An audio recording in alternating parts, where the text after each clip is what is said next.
दिल्ली में एक दरोगा पकड़ा गया, उसके पास 100 करोड़ की प्रॉपर्टी मिली है। इसके पहले उत्तर प्रदेश में एक पकड़ा गया था पुलिस का अधिकारी, उसके पास भी 100 करोड़ की प्रॉपर्टी मिली।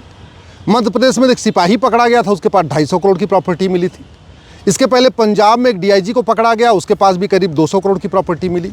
और ज़्यादातर ये सारे काम करने वाले कौन हैं? ये काम करने वाले हैं या तो जो ट्रैफिक डिपार्टमेंट में थे या तो जो नारकोटिक डिपार्टमेंट में थे। चूँकि ट्रैफिक डिपार्टमेंट वालों का काम है गाड़ी चेक करना, और जो वहाँ नशा लेके चलते हैं, जो ड्रग स्मगलर चलते हैं, उनके पैसे से वसूली करते हैं, तो वहाँ को खमाते हैं। जो दिल्ली में दरोगा पकड़ा गया वो तो प्रॉपरली नारकोटिक डिपार्टमेंट में ही था। उसका काम था कि दिल्ली को नशा मुक्त बनाए, नशा तस्करों को पकड़े, नशा ड्रग बनाने वालों को पकड़े, ड्रग बेचने वालों को पकड़े, ड्रग के होलसेलर को पकड़े, ड्रग को पेडलर को पकड़े। लेकिन वो पकड़ता था, लेकिन पकड़ने की एवज में वसूली करता था और 100 करोड़ का मालिक बन गया। अब आप सोचिए कि दरोगा अकेले तो खा नहीं रहा होगा, ये खिला भी रहा होगा। तो अगर दरोगा के पास 100 करोड़ मिला है तो इसने अपने ऊपर वालों को कितना खिलाया होगा? स्वाभाविक सी बात है, कम से कम 100 करोड़ रुपए खिलाया भी होगा।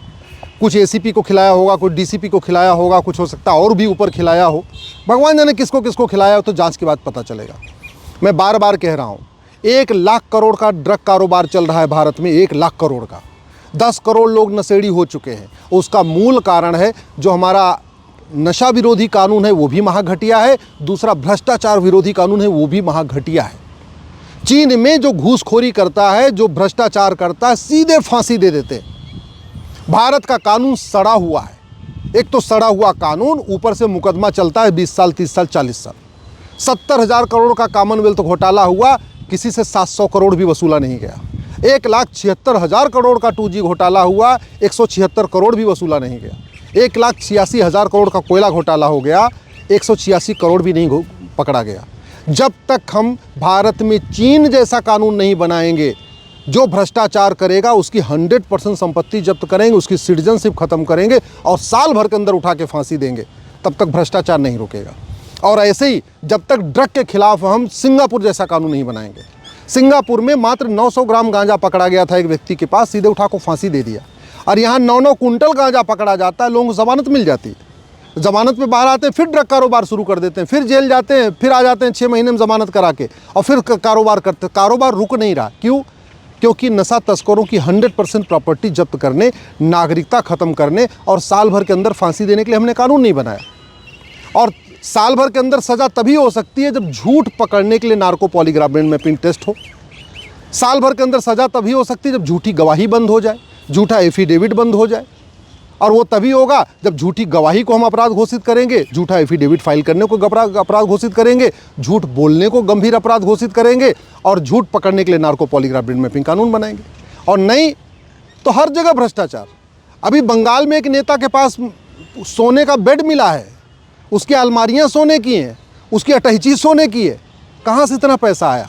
सारा पैसा लूटा गया है, आम जनता के पैसे का लूटा गया है। इसलिए कह रहा हूं, जब तक कानून नहीं बदलेगा, रत्ती भर भ्रष्टाचार कम नहीं होगा, रत्ती भर ड्रग कारोबार कम नहीं होगा, रत्ती भर घुसपैठ कम नहीं होगी, रत्ती भर अराजकता कम नहीं होगी, रत्ती भर अपहरण कम नहीं होगा, कुछ भी कम नहीं होगा जब तक भ्रष्टाचारियों की 100% संपत्ति जब्त करने, नागरिकता खत्म करने और 1 साल के अंदर फांसी देने के लिए कानून नहीं बनेगा।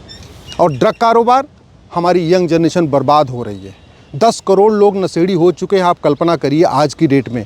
और अगर अभी भी नहीं रुका तो आगे आने वाली हमारी पूरी यंग जनरेशन बर्बाद हो जाएगी। ड्रग के कारण नपुंसकता बढ़ रही है, ड्रग के कारण बाजुपन बढ़ रहा है, ड्रग के कारण पूरी जनरेशन ख़त्म हो रही है। ये नशेड़ी खुद ही आत्महत्या कर लेते हैं कई बार डिप्रेशन में आके, और जो आत्महत्या नहीं करते हैं अपने माता पिता की आत्महत्या कर देते हैं। इन नशेड़ियों को पैसा नहीं मिलता, अपनी पत्नी की आत्महत्या कर देते हैं। इन नशेड़ी बाप से परेशान हो के बच्चे घर छोड़ के भाग जाते हैं।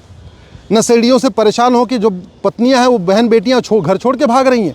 नशेड़ियों से परेशान हो के माता पिता आत्महत्या कर रहे।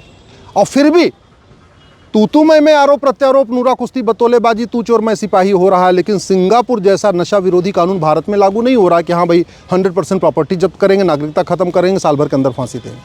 भ्रष्टाचार पे खूब बातें हो रही हैं, तू चोर मैं सिपाही हो रहा है कि तू भ्रष्ट है मैं ईमानदार हूँ, तू भ्रष्ट है मैं ईमानदार हूँ, ये खूब हो रहा है। सच्चाई ये है, पूरे देश में किसी भी थाने में रत्ती भर भ्रष्टाचार खत्म नहीं हुआ है। पूरे देश में किसी भी तहसील में रत्ती भर भ्रष्टाचार खत्म नहीं हुआ है। कोई मुख्यमंत्री हो, कोई फर्क नहीं पड़ता, पूरे भारत के किसी भी कचहरी में रत्ती भर भ्रष्टाचार कम नहीं हुआ है। किसी भी राज्य के किसी भी विभाग में रत्ती भर भ्रष्टाचार खत्म नहीं हुआ है।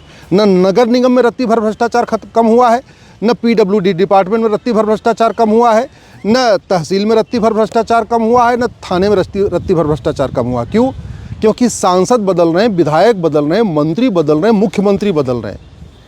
लेकिन सांसद, विधायक, मंत्री, मुख्यमंत्री से कोई डरता नहीं है। डरते हैं लोग सज़ा से, डरते हैं लोग फांसी की सज़ा से, डरते हैं कि 100% प्रॉपर्टी जब्त हो जाएगी। और वो हमने कानून बनाया नहीं। आखिर जितना भ्रष्टाचार भारत में इतना चीन में क्यों नहीं है? जितना भ्रष्टाचार भारत में इतना सिंगापुर में क्यों नहीं है? जापान में क्यों नहीं है? अमेरिका में क्यों नहीं है? क्योंकि वहाँ सांसद, विधायक बदलने के साथ साथ कानून बदलता है। हमारे देश में सांसद, विधायक, मुख्यमंत्री बदलते हैं, राज्यपाल बदलते हैं, लेकिन कानून नहीं बदलता है। इसलिए मैं सरकार से निवेदन कर रहा हूँ, इस बीएनएस में संशोधन करिए, एक चैप्टर डालिए ऑफेंस रिलेटिंग टू करप्शन, और भ्रष्टाचार को राष्ट्र की सुरक्षा के लिए खतरा घोषित करिए, देश की एकता अखंडता के लिए खतरा घोषित करिए, भ्रष्टाचार को देशद्रोह घोषित करिए, भ्रष्टाचारियों के 100% प्रॉपर्टी जब्त करने, नागरिकता खत्म करने और 1 साल के अंदर फांसी देने के लिए कानून बनाइए। ऐसे ही इसमें एक चैप्टर डालिए offence relating to drug smuggling, और ड्रग बनाने और बेचने वालों की 100% प्रॉपर्टी जब्त करने, नागरिकता खत्म करने, साल भर के अंदर फांसी देने के लिए कानून बनाइए।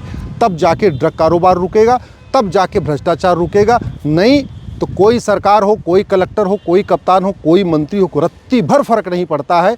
न फर्क पड़ा है, न फर्क पड़ेगा अगर कानून नहीं बदला गया तो।